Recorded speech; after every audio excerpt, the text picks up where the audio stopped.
في السلم كافة ولا تتبعوا خطوات الشيطان إنه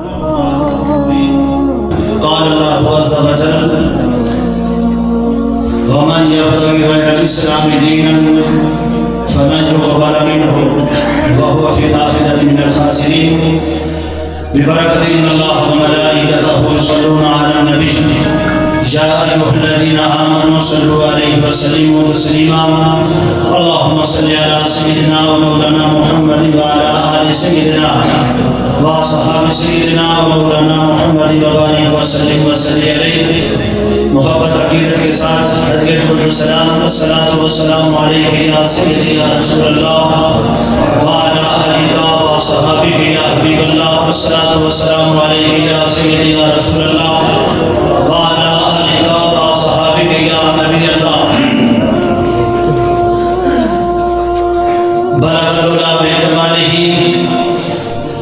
بلغ العلا بکمالہ کشف الدجى بجمالہ حسنت جمیع خصالہ صلو علیہ وآلہ یا صاحب الجمال و یا سید البشر یا صاحب الجمال و یا سید البشر من وجهک المنیر لقد نفذ القمر لا يمكن الثناء كما كان حقه بعد خدا بزرگه قصہ مختصر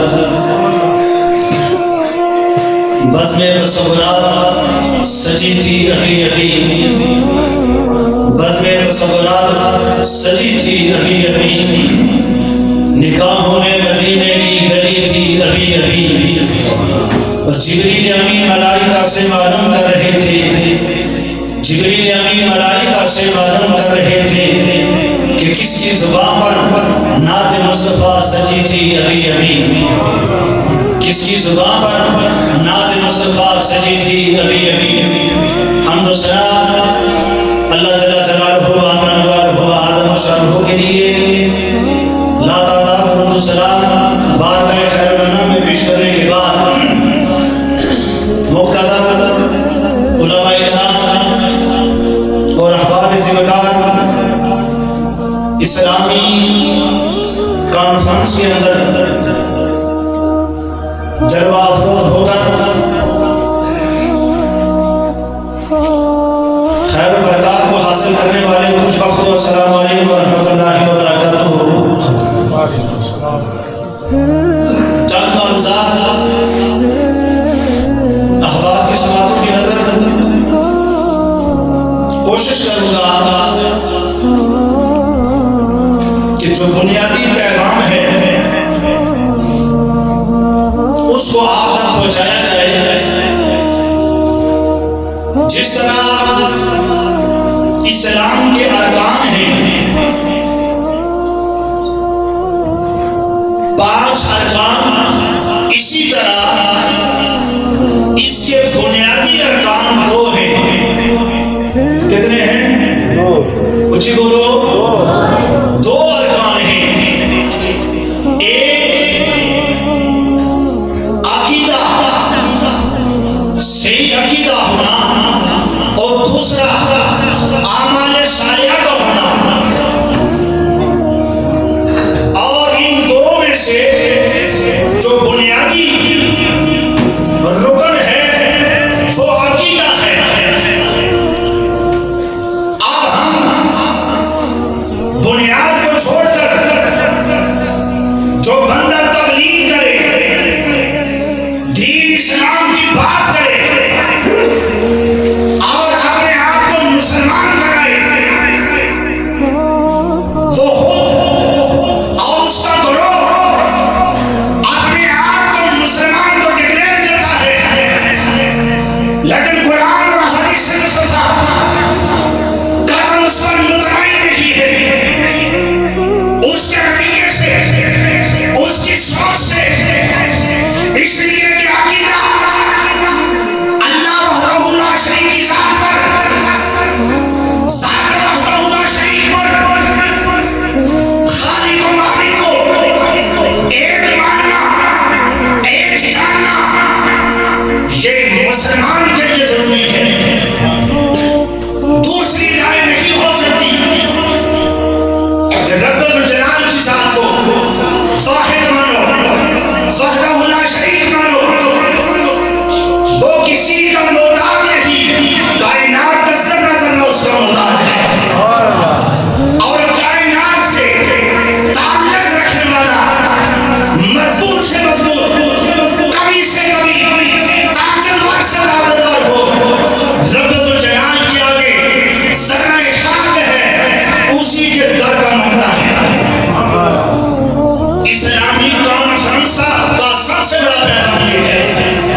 کے بعد جنت کو مانو،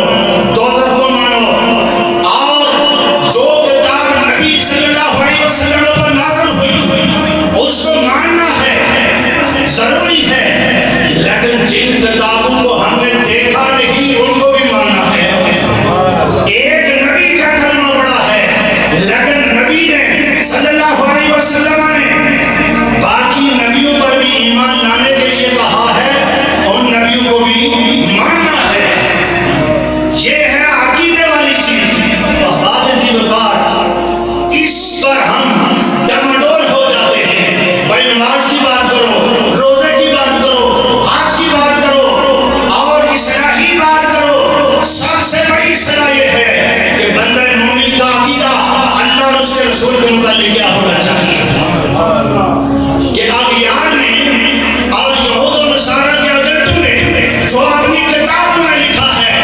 وہ عقیدہ نہیں، عقیدہ وہ ہے جو امام اہل سنت نے دیا ہے، اعلیٰ حضرت سرکار رضی اللہ تعالیٰ عنہ نے دیا ہے۔ اور آپ کا عقیدہ کیا ہے؟ آپ ارشاد فرماتے ہیں کہ خلق سے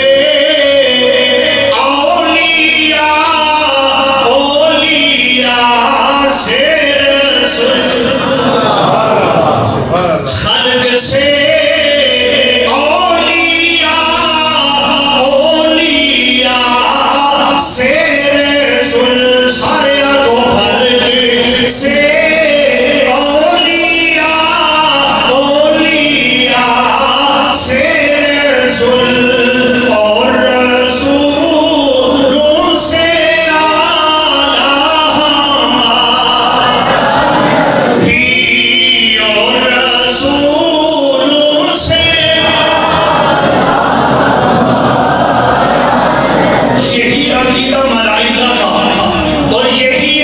صدیق اکبر کا، یہی عقیدہ فاروق اعظم کا، اور یہی عقیدہ مولا عثمان غنی کا، یہی عقیدہ سردار حیدر کرار کا۔ اگر صحابہ کا یہی عقیدہ ہے تو سنو اہل سنت کا بھی یہی عقیدہ ہے کہ نبی پاک علیہ السلام کی ذات بے مثل بے مثال ہے بننے میں، اور رب الجلال کی ذات بے مثل و بے مثال ذات ہے بنانے میں۔ اس کا مثال، اس کی مثال کوئی نہیں۔ اسی طرح محروم کے اندر رب الجلال کی ذات کے بعد ذات مصطفیٰ ہے۔ اور بات موٹی سمجھو کہ جس کو نبی علیہ السلام کو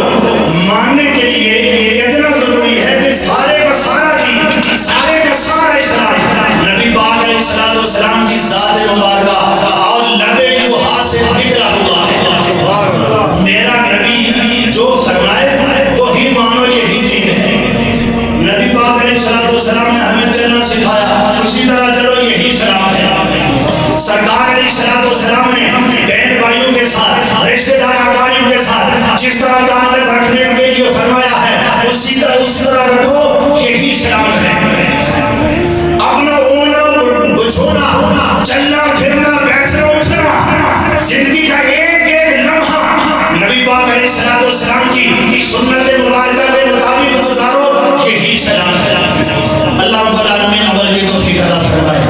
مولا تعالیٰ اہل بیت گھر اور صحابہ کرام بالخصوص اکابرین اہل سنت کے نقش قدم پر چلنے کی توفیق عطا فرمائے۔ مولا تعالیٰ اس ادارے کو دین دگنی چگنی ترقی نصیب فرمائے، اور اس ادارے کے اندر ایسے ایسے مجاہد پیدا فرمائے جو مسلک کا دفاع کر سکے، دین اسلام کا دفاع کر سکے۔ وما توفیقی الا باللہ۔